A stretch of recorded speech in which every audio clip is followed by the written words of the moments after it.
Have you ever met a bright child who is curious, imaginative, full of questions, who somehow struggles in school?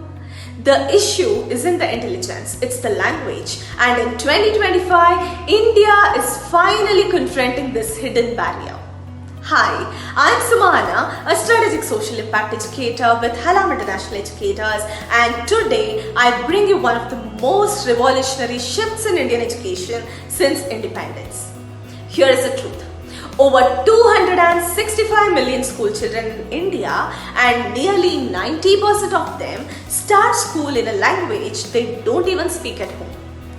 Imagine trying to solve a math problem, write a story, or express your ideas in a language you're still struggling to decode.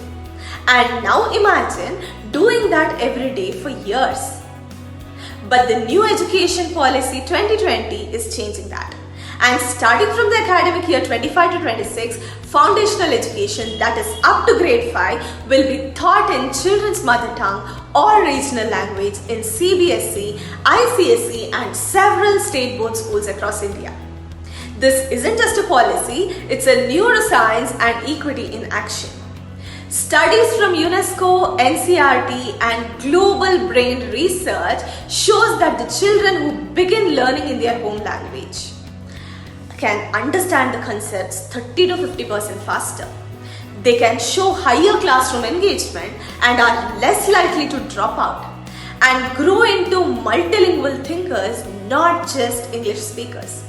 Let's be clear. This is not about replacing English, it's about starting with clarity so we can end with the mastery. India is saying yes to smart learning, yes to inclusion, yes to the power of mother tongues. It can be Kannada, Tamil, Hindi, Bengali, Malayalam, Telugu, Punjabi and so many more as bridges to deep learning. So what can you do?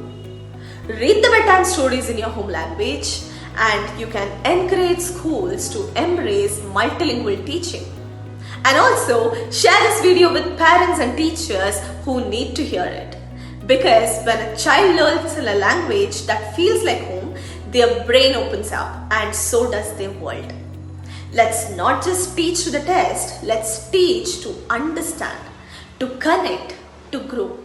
This is not just an education reform, it's India's most compassionate leap toward equity and brilliance.